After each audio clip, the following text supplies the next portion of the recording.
नमस्कार, आप देख रहे हैं बुलेट न्यूज इंडिया। हमारी हर खबर निर्भीक और निष्पक्ष होती है। कृषि भूमि गैर कृषि प्रयोजनों के लिए संपरिवर्तन अधिनियम 2010 के अंतर्गत लैंड कन्वर्सन पोर्टल को आज लॉन्च करते हुए हमें बहुत खुशी हो रही है। और इस पोर्टल के लॉन्च करने का उद्देश्य है कि कोई भी बिहार में जो औद्योगिकरण की तरफ बिहार बढ़ रहा है, तो गैर कृषि कार्यों के लिए ज़मीन के संपरिवर्तन की जो आवश्यकता होती है, उसमें काफ़ी समय लगता था और विभिन्न कार्यालयों में जाकर समय जाया करना पड़ता था। अब जनता की इस कठिनाई को देखकर सरकार ने यह फैसला किया कि पोर्टल डेवलप किया जाए, जिसमें ऑनलाइन एप्लीकेशन जाएगा और ऑनलाइन ही संपरिवर्तन होगा और उसका जो सर्टिफिकेट होगा संपरिवर्तन का, वो भी आप डाउनलोड कर सकते हैं। और इसका फ़ी जो है, जो सरकारी मूल्य है ज़मीन का, उसका मात्र 10% संपरिवर्तन शुल्क रखा गया है और उसको भी ऑनलाइन ही यूपीआई के माध्यम से, इंटरनेट बैंकिंग के माध्यम से, डेबिट क्रेडिट कार्ड के माध्यम से हम उसको पे कर सकते हैं। तो यह राजस्व विभाग के द्वारा पिछले दिनों जिस तरह की सुविधाओं को ऑनलाइन उपलब्ध कराया जा रहा है, उसी कड़ी का एक महत्वपूर्ण हिस्सा है।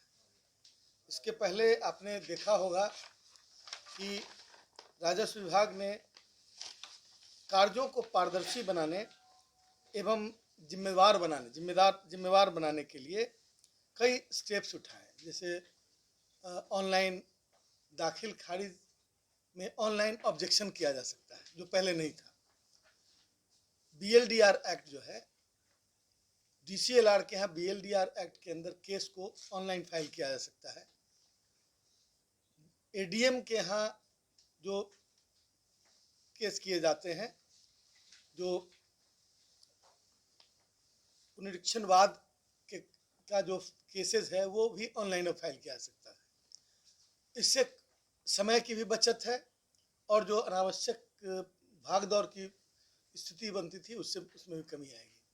और उसके साथ साथ आप ऑब्जेक्शन भी इसमें फाइल कर सकते हैं, वो ऑनलाइन, वो भी पहले नहीं था। अब यदि एक उदाहरण मैं बता रहा हूँ, अभी हाल में हमने एक ऐप लॉन्च किया था। उसके तहत यदि कोई व्यक्ति की ज़मीन को छेड़छाड़ किया जा रहा है, किसी गलत व्यक्ति ने उसकी रजिस्ट्री कर दी और उसका म्यूटेशन किया जा रहा है, तो वैसी स्थिति में ज़मीन मालिक के मोबाइल पर अलर्ट मैसेज आएगा। और देश के दुनिया के किसी कोने में बैठा हुआ हो, उसको अलर्ट मैसेज जाएगा और ऑनलाइन ऑब्जेक्शन वहीं से फाइल कर सकते हैं। तो जो गलत व्यक्ति म्यूटेशन करा रहा होगा, वो म्यूटेशन रुक जाएगा और दोनों पक्ष की सुनवाई के बाद ही वह म्यूटेशन फिर फाइनल होगा। तो ये आम जनता में जो लैंड डिस्प्यूट्स के केसेस देखे जा रहे हैं, आम जनता में जो लैंड डिस्प्यूट्स के केसेस देखे जा रहे हैं, उन केसेस की संख्या कम हो, नहीं मिनिमाइज करने की कोशिश हो रही है। उसी के तहत ये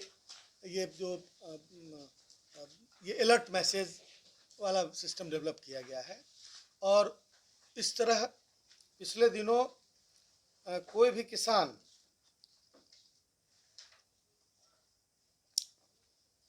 राजस्व अभिलेखों का डिजिटाइजेशन बहुत तेज़ी से हो रहा है। लगभग 15 करोड़ डॉक्यूमेंट्स हैं जिनका डिजिटाइजेशन होना था। लगभग 10 करोड़ डॉक्यूमेंट्स का डिजिटाइजेशन पूरा हो चुका है और वह पोर्टल पर उपलब्ध है। डिजिटली साइंड पेपर, अपने डॉक्यूमेंट का जो पहले नकल मंगवाते थे, वो डिजिटली साइंड पेपर आपको उपलब्ध है और A4 साइज के पेपर में मात्र 10 रुपये के शुल्क पर वह उपलब्ध है और ऑनलाइन भुगतान डिजिटली करने के बाद उसको आप प्राप्त कर सकते हैं। सरकार ने integrated land record management system develop करने की तरफ अपना कदम उठाया है। पिछले दिनों 5-6 ऐप ऐसे डेवलप किए गए हैं, ऐसे जो आम जनता की सुविधा को बढ़ा रहा है, और उसी क्रम में अब हम इसका इंटीग्रेशन भी बाद में करेंगे। अभी इंटीग्रेटेड सॉफ्टवेयर की भी बनाने की भी कोशिश हो रही, मतलब उसका प्रयास, उसका कार्य शुरू हो चुका है, जिसके तहत आने वाले दिनों में लगभग सारे कार्य डिजिटाइज हो जाएंगे और कोई भी व्यक्ति अपनी ज़मीन संबंधी रिकॉर्ड से लेकर और उसके नकल से लेकर दाखिल खारिज से लेकर और तमाम तरह की चीज़ें वह अपने कंप्यूटर पर बैठकर ही कर सकता है या किसी उस सेंटर से कर सकता है। उसी तरह दाखिल खारिज में अब इसमें क्या है कि राजस्व बैंक के पास बंधक रखी हुई भूमि है और आप खरीदने जा रहे हैं भूमि को, आपको पता नहीं है कि कैसे बैंक में बंधक है या नहीं है, तो अब जनता को उसकी विवरणी जमाबंदी पंजी में देखने की सुविधा प्रदान की जा रही है, ताकि कोई भी व्यक्ति जमाबंदी पंजी में जाकर देख सकता है कि वह बैंक में मॉर्गेज है कि नहीं, और तब उसको उसकी खरीद हो सकती है। यह व्यवस्था शुरू है।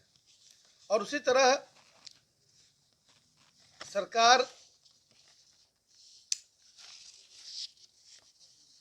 विशेष सर्वेक्षण एवं बंदोबस्ती कार्यक्रम को बहुत तेजी से लागू कर रही है। अभी 20 जिलों में सर्वेक्षण का कार्य चल रहा है।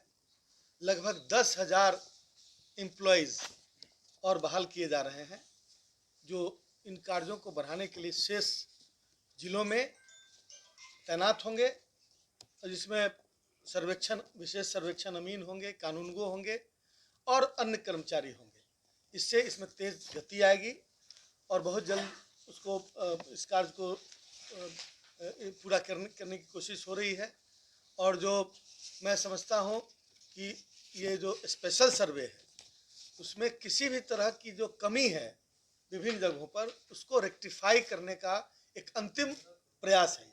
इसमें जो ज़मीन का प्रकार है या फिर ज़मीन जो किसी के कब्जे में है, जो गैर मजरूआ है, जो छिपा हुआ है, वो सारी ज़मीनें बिल्कुल पारदर्शी हो जाएंगी और सरकार उसके लिए ज़मीन का लैंड बैंक बनाने की तरफ अग्रसर है।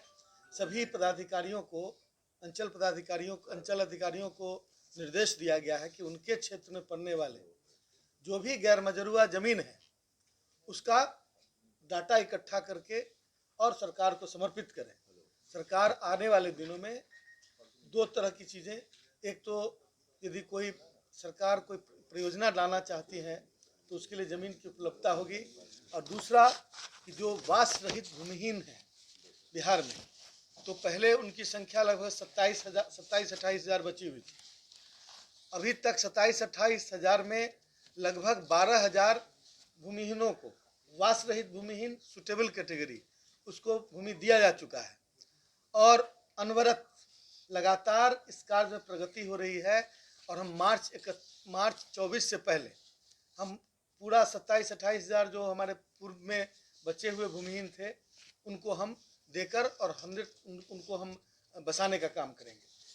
मार्च 2024 के बाद ऑपरेशन बसेरा 2 के तहत विभिन्न उद्योगों में लगभग 269 एकड़ ज़मीन अभी दिया गया है, और ये अनवरत चलता रहता है। मधेपुरा जिला में औद्योगिक क्षेत्र स्थापना हेतु हाँ दे देंगे। मधेपुरा, हाँ, ये उद्योग लगाने के लिए मधेपुरा जिला में 146 एकड़ ज़मीन दी गई है। गया जिला में 23 एकड़ ज़मीन दी गई है।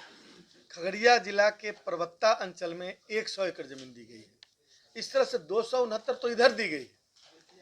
उसके पहले भी हम लोग बेतिया में हम लोगों ने दिया है, और लगातार और अब देंगे, बेतिया में देंगे। पहले भी, जैसे मैं गन्ना उद्योग मंत्री भी हूँ ना, तो गन्ना उद्योग का लगभग 2,500 एकड़ ज़मीन बिएडा को दिया गया है। सिर्फ कि कहीं जमीन की कमी से उद्योग न लगे ऐसी स्थिति में, इसलिए सरकार पूरी तरह तत्पर है और अभी राजस्व विभाग की तरफ से भी जमीन मतलब वित्तीय में उपलब्ध कराया जाएगा विभिन्न तरह के उद्योगों के लिए। और गया में प्रस्ताव है अभी, अच्छा हाँ, विभिन्न तरह की जमीन की आवश्यकता, जैसे हम लोग अभी मेट्रो बनाने से लेकर रेलवे, रोड डेवलपमेंट, हर जगह जमीन की आवश्यकता है और हर जगह राजस्व विभाग लगातार जमीन दे रहा है। अभी करीब पश्चिम चंपारण जिले में PM mega integrated textile reason and क्या अप्रेजल, पीएम मित्रा पार्क्स स्कीम के अंदर 1238.95 एकड़ जमीन उपलब्ध कराया जा रहा है। उसी तरह गया में अमृतसर दिल्ली कोलकाता औद्योगिक कॉरिडोर के लिए 636.0675 एकड़ जमीन उपलब्ध कराया जा रहा है। तो ये जो प्रक्रिया है, अब इसमें हर जगह लैंड में कन्वर्शन की जरूरत आवश्यकता होती है। बहुत जगह नॉन कन्वर्टेड लैंड में भी लोग काम कर रहे हैं, तो उनसे अपील है कि उसका जो फी है उसको जमा करके उसका कन्वर्शन करा लें। आने वाले दिनों में बिना कन्वर्शन के मतलब यह करना बिल्कुल ठीक नहीं होगा, सरकार उस पर एक्शन भी लेगी। सर एक सवाल मेरा विशेष राज्य के दर्जे की बात कर रहे हैं, फिर बताएंगे उस पर press conference. Sir, supreme court ने धारा 370 मामले को लेकर के केंद्र सरकार को क्लीन चिट दी है और कहा है कि धारा 370 जो लगाया गया है वो सही है, केंद्र सरकार का जो फैसला सही है। इसमें टिप्पणी की कहाँ जरूरत है? केंद्र सर ये जो है सुप्रीम कोर्ट का है, कोर्ट का हम सम्मान करते हैं। यदि उससे ऊपर का कोर्ट होता तो शायद उस पर कोई बात होती, लेकिन इस मंच पर से नहीं। वो बिल्कुल लीगल मामला है, उस पर उसके आगे बात हो सकती थी, लेकिन सुप्रीम कोर्ट अंतिम कोर्ट है, इसलिए जो बातें हैं कोर्ट की टिप्पणी, कोर्ट का जो वर्डिक्ट है वो सबको मानना है। सर ये 10,000 जो बात संविदा हमारा यही था।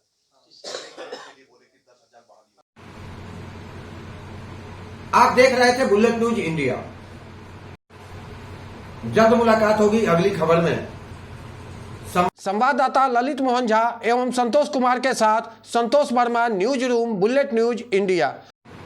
आपने हमारे चैनल को सब्सक्राइब नहीं किया तो शीघ्र ही हमारे चैनल को सब्सक्राइब करें, लाइक करें और साथ में एक प्यारा सा कमेंट लिखें। हमारा यह चैनल आपको कैसा लगा अपने कमेंट के माध्यम से मुझे यह भी बताएं और कोई अच्छी सुझाव हो तो ये भी अवश्य दें। तब तक के लिए नमस्कार।